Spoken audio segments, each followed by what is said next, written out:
Yo, what's up? I'ma kick it with the lines, y'all know. Yo, Slim, can I kick it like this? Here we go. Well, it's time to make that change. People of the world today are fading. All of us have our ups and downs. You better think about it or you won't be around. What we need is a little bit of love, sent by one from heaven up above. Chicken from tea is simple and plain. This ain't no game, you know what I'm saying? What? Yep, yep. Here we go. Oh, yeah. Hello, I'm Tommy Meeks, and I would like to welcome you to another edition of It's Time for a Change.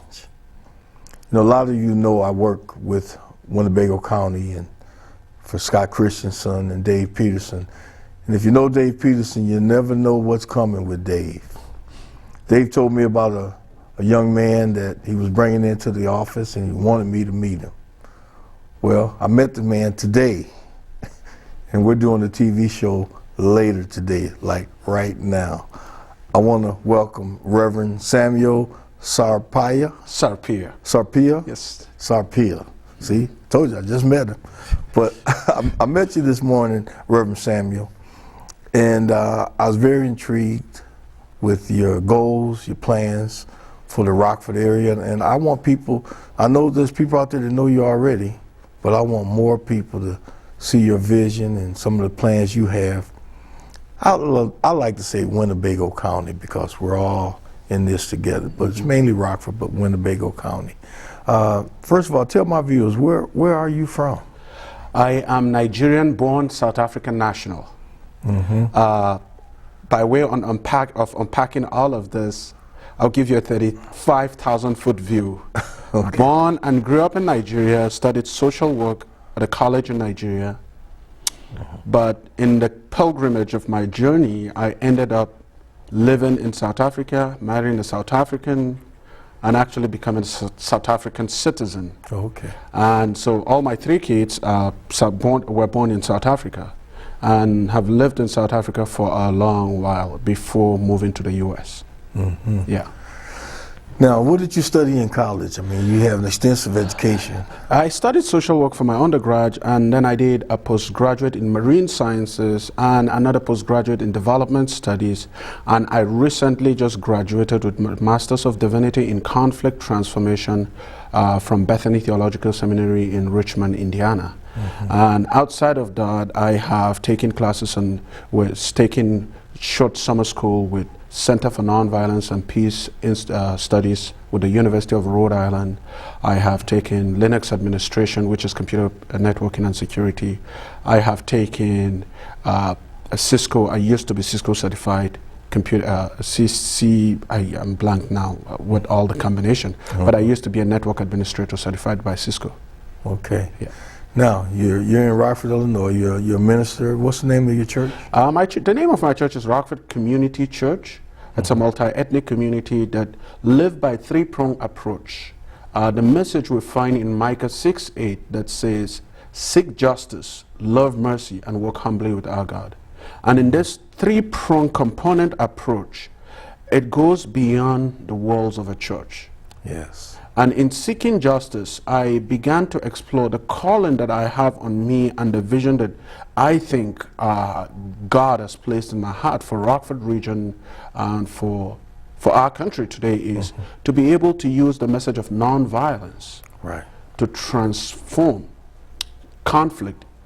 It doesn't matter what kind of conflict it is. I think the best way or the only viable alternative to the violent culture we live in today is using the philosophy of Dr. King of nonviolence, which I am a trainer, level 2 trainer certified on Kingian nonviolence.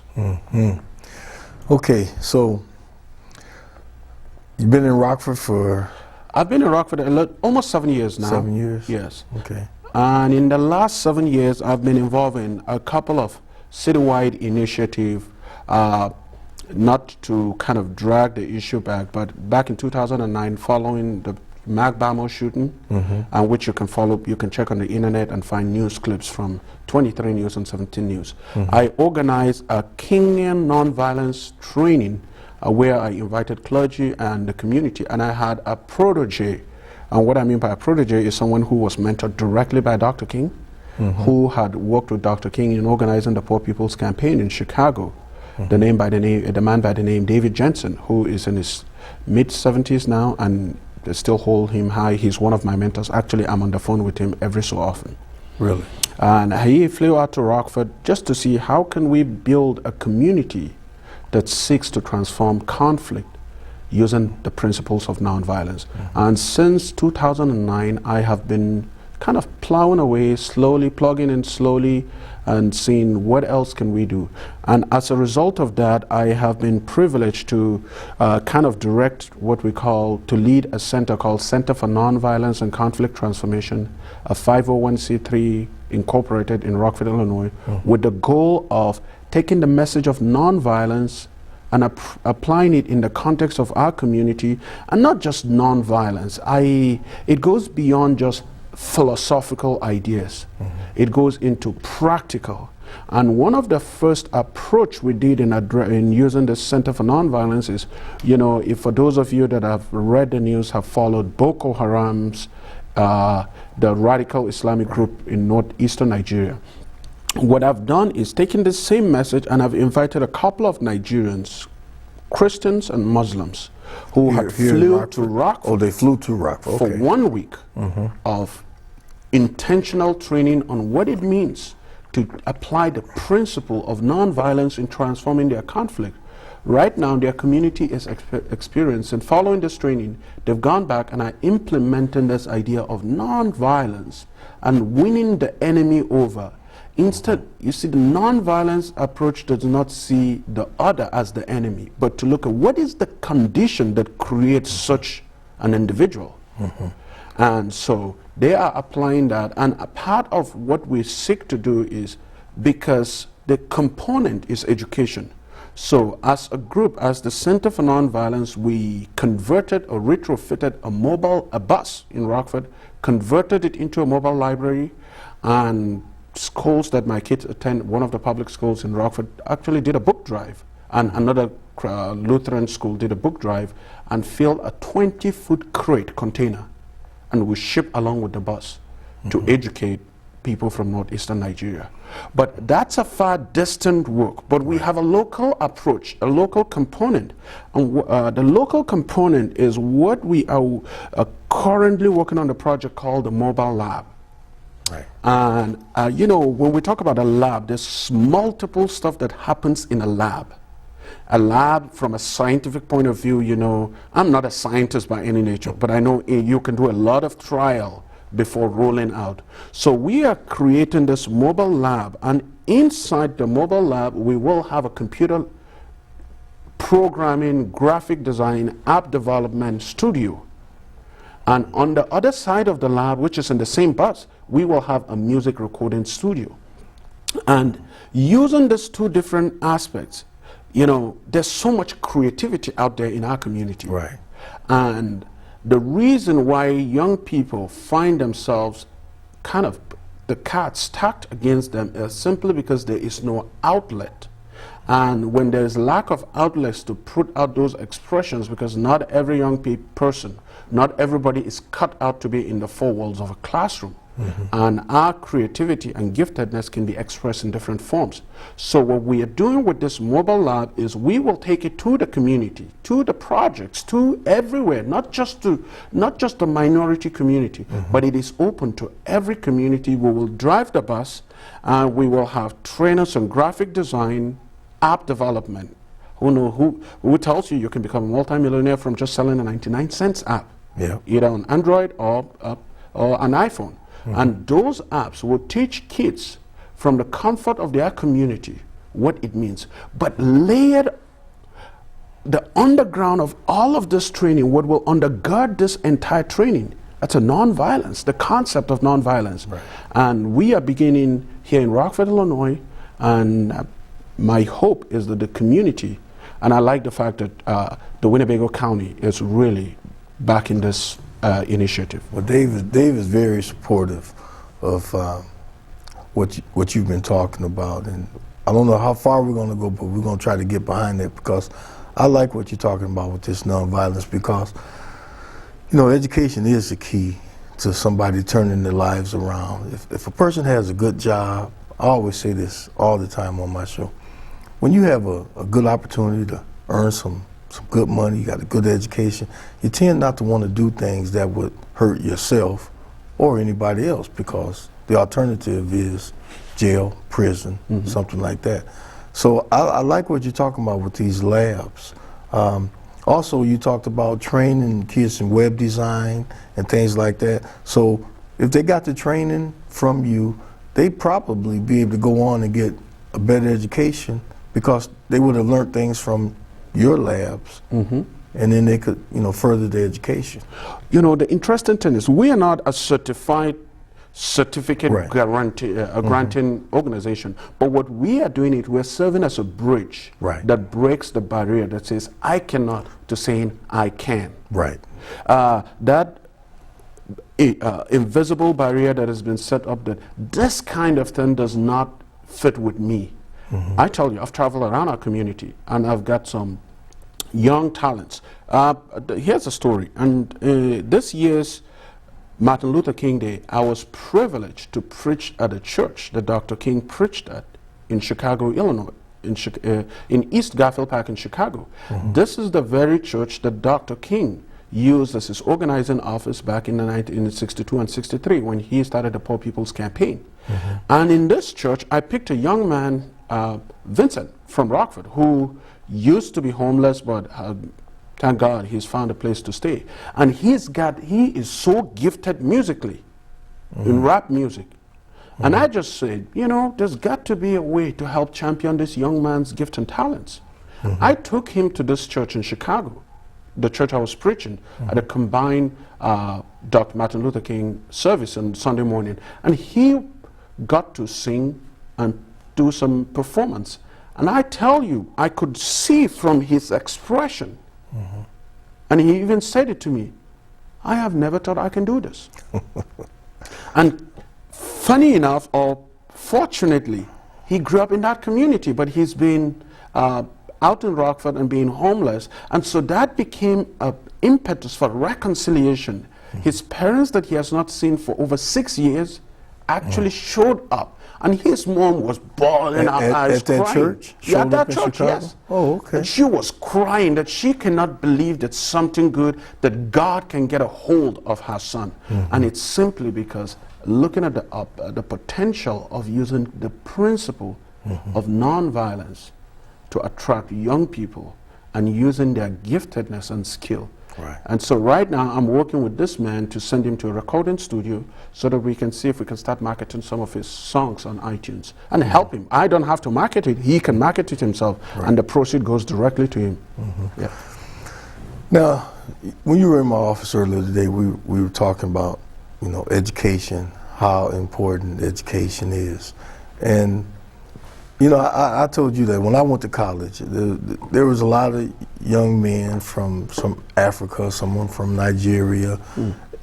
Most of those guys really focused on their education. Guys like me, I'm trying to play football, you know, education was all right, but it wasn't at the top of my list. Why is it, and I've seen this, and I know we have great educated African Americans here in Rockford, but what is it that a lot of people from Africa itself, they speak different languages? Do you speak any different languages? I speak 7 different languages. You speak 7 different languages. Can you list them? I speak Hausa. That fluently I can speak, read, write in Hausa. I speak Yoruba. I can speak but cannot write it, but I can understand the basic communication. I speak Igbo, and I can speak that, have a meaningful conversation, and you will think I was born in, and I speak Afrikaans, which is South African dialect. Yeah. And I speak, I understand, I wouldn't say speak fluently, but I understand Xhosa with a click sound. What is that? Xhosa. Yeah. Okay. Yeah. All right. So it's with a click sound, and that's another South African dialect, and then English. So all of these languages I speak, and you see, to respond to what you say, a lot of the African continent are not media driven or celebrity status driven. And I think the media plays a very important role in our society here. And why I can say that is, you know, we see a LeBron James, we see a Kanye West. Right. There's only one LeBron James. There's only one Kanye West. Right. There's only one Michael Jordan. Right. And you find out that all of us are drawn towards those sports heroes. Nothing against them. They are great folks. Right. The reason is because we feel so much, the card is stacked up against us so much that the greatest breakthrough come when you become a celebrity. But actually using the concept of this mobile lab is to say, no, this is a place for you to begin to practice and become the greatest in the field that you are wired or are destined to be. Yeah. Right. So you'll be creating a lot of individual people that will eventually look like stars to maybe somebody else, but more importantly, they'll feel good about themselves. And really, that's the key to turning your life around. Yeah. When you feel better about yourself and not try to be like somebody else, just being yourself, it's, I think it's really important. And you know, just like as I reflect more on Dr. King's pilgrimage to nonviolence, Dr. King was very eclectic. He read Thoreau, he read Rauschenbusch, he read Gandhi, he read Marxism, he read communism, and he studied capitalism. And he synthesized all of these different philosophical school of thoughts and worldviews that are out there, and he synthesized that the one thing that he sees that is so common, that is so prevalent, is the message of nonviolence, and he finds that message coming from his faith tradition, which we all know is very Christocentric. And so he summarized the teachings of Jesus to love your enemies. It's a Sermon on the Mount. It's basically be nonviolent. Now, I hear the nonviolent argument, and you brought up Boko Haram. Boko Haram, yeah. Boko Haram. I mean, from what I see in the media, there's some violent people. Yeah. How do you do battle with that? I mean, I know you can say nonviolent, but how do you stop somebody like that comes in, snatches all the women, take them where they want to take them, and do what they do? I mean, how do you combat that? It is a very deep philosophical worldview, and I would say a skewed worldview, a skewed religious extremism. And I think if using the philosophy of nonviolence is to look at what is the condition that creates such a behavior. A little bit of a historical fact about Nigeria. You know, Nigeria is a Western construct. This prior to the arrival of Christian mission or Western influence in Nigeria, Islam had been in Nigeria since between, I think, the 7th to the 8th century. The size of the Ottoman Empire stretches all the way from the Arabian Peninsula all the way to the west coast of Africa. And so they are already, the influence of Islam had already been there. And I'm not saying Boko Haram is predominantly Islam, but it's a brand of radical Islam. And so what had happened was when, following the partition of Africa in 1914 that happened in Berlin in Germany, the 5 Western colonial masters decided, you know what, this is what we're going to do with the continent of Africa, just smack them into different pieces. All of a sudden you have Nigeria that is English speaking, you have Cameroon on the west of Nigeria that is French speaking, then you have Togo east of Nigeria, Cameroon east of Nigeria, and then you have Togo west of Nigeria, Benin west of Nigeria that are French. Then you jump across, you have Ghana that is English speaking. Then you go on and on. It's kind of like a puzzle. Right. So, and these are all divided by the colonial Western 5 colonial powers, which is Germany, Britain, Italy, France, and Belgium. So they divided this continent. And so what ended up happening is you will find a common language that is spoken, which is Hausa. Hausa is, I think, I don't have a scientific fact to prove this, but I know all over northern West Africa speaks Hausa, one common language, but they're spread between English, French, and Italian speaking countries. That tells you there must be some cultural, historical, religious root, but all of a sudden they are in 4 or 5 different countries. And with the imposed colonial master's language. Right. So that aside, and so then Nigeria, to be specific, where Boko Haram operates, was two different protectorates. They have the Northern Protectorate, which is predominantly the Hausa Muslim Fulani, and in the south had played the influence of the Christian Western influence. And so the two protectorates were merged, not in consensus with them. They're technically just told, you know, overnight you guys have become one country. Mm-hmm. It's kind of like we just sit down tomorrow and say Canada, the US, and Mexico, you're one country. Right. You know, you think about the different worldview, the different approaches, and how much, what conflict, how much the potential for conflict. And when one group feels like the resources of the country is being taken away from them, and which is what people from the northeast corner of Nigeria, which Boko Haram, actually they started as anything anti the government establishment because they felt the federal government in Nigeria wasn't listening and taking care of them as they do the southern part of the country. And so it spread from anti-government to anti-Christian religion, and now it's anti-Islamic religion if you do not buy into the brand of their radicalism. Right. Yeah. So, man, I mean, honestly, it's really, I mean, I know you got your talk about nonviolence, but it just seems like the world is, I mean, the opportunity for us to be nonviolent is always been there, but it seems like the options that we are taking now lead to war, and I'm totally against it. And I just don't know if we can stop it. I think we can. I am so hopeful. I think I have never been as hopeful as I have been lately. Could it be based on what I've seen? I've seen the message of nonviolence. Nonviolence has transformed. You see, the message of nonviolence did not start with King or Gandhi. Right. It goes way back to Egypt.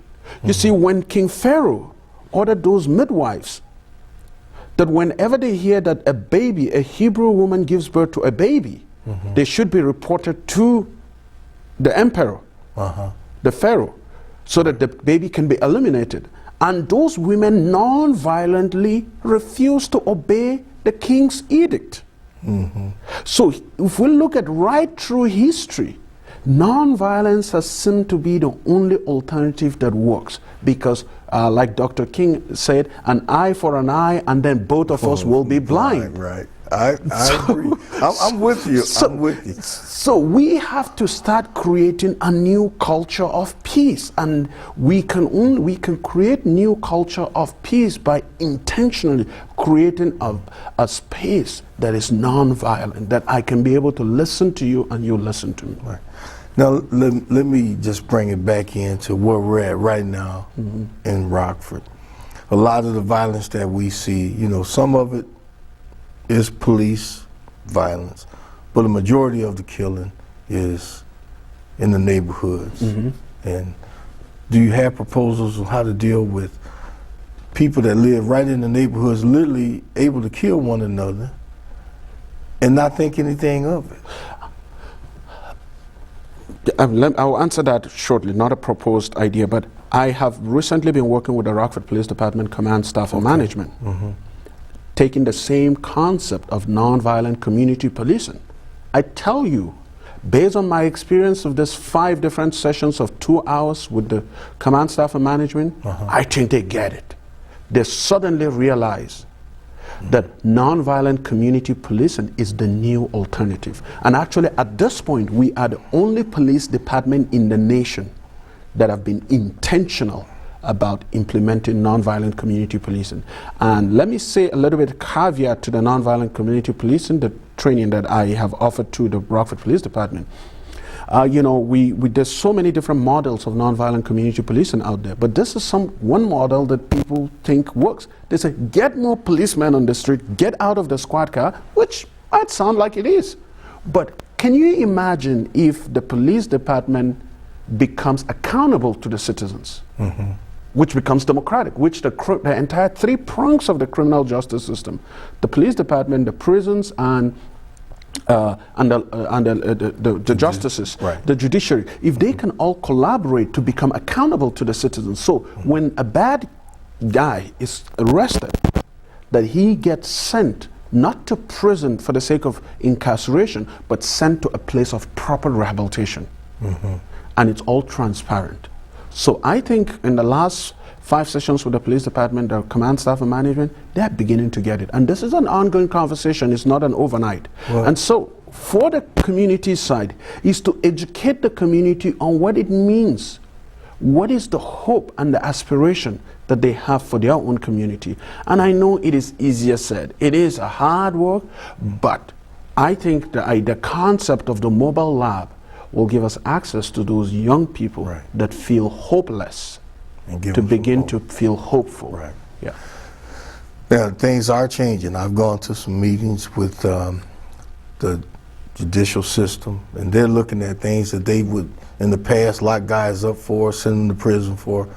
That's changing and giving opportunity for people to be rehabilitated and actually stay at home. We're not there yet, but we're working on it. But I did want to ask you about your lineage. I mean, like here, African Americans here in this country, you know we were slaves. We know our ancestors were slaves in like Arkansas, Mississippi. Talk a little bit about, we have about 3.5 minutes. Talk a little bit about your ancestry and what you know of it in Nigeria. You know, we do not have a documented, like a recorded history like the American society has really done a fascinating work, or Western Europe has done a fascinating work of documenting history. But the oral tradition, I was privileged to get to spend time with my great-grandfather before he died at about, I think, 106 or 100, between 106 and 110. Man. He was really old. Man, he was old. I was his great-great-grandson, and he was blind, but I have this fascination about history. Probably that's why I find myself reading a lot of history. And he tells me oral tradition of where we came from, where he, when he is in his late, he said his great-grandfather told him, we migrated from here. And this is passed orally. And funny enough, last week I came across a documented history book that was written about the people called Magavul. That's people from one part of Nigeria.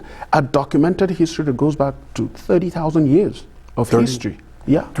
30,000 years. 30,000 years. 30,000 years, Okay. as they claim. Do we have 30,000 years? You know, I don't have any proof to say that, but the historians have found out that the culture of the people from north central Nigeria, which is my people group, they trace it back to Central Africa, back to the Nile Basin. And so that's how far the route has gone. And not just back to the Nile Basin, trace it back to the history of Moses and the Great Flood. Yes, so that's how much of history that I know, and that's the only recorded history that since I've laid my hands on this book, I just couldn't stop reading. I was just reading and reading because I wanted to know, where do I really come from? Yeah. But you know, that's what I think is something that has to happen here, and I work with a lot of young men in Winnebago County. And we don't have a big history, but I think once you know a little bit more about yourself and about your ancestors, I think that's a way to help shape your life and try to be more respectful for your ancestors, like I'm sure you have for your great-grandfather. We out of time. We're going to be doing some more stuff on what you're doing, the labs, the bus, the library bus. We're going to try to get some more of that information out. And I want to say thank you for joining me. I'm glad I met you. I'm looking forward to doing a lot of work with you in the community to create this change of nonviolence in Winnebago County. Okay? Thank you very much. Thank you, Reverend Samuel. Thank you, Mr. Lee. All right. Yeah. Hope you enjoyed this. You're going to hear a lot more of this man right here in Rockford, Illinois. And as usual, I'll see you next time. Time to make that change. People of the world today are fading. All of us have our ups and downs. You better think about it or you won't be around. What we need is a little bit of love, sent by one from heaven up above. Take it from T, it's simple and plain. This ain't no game, you know what I'm saying? What?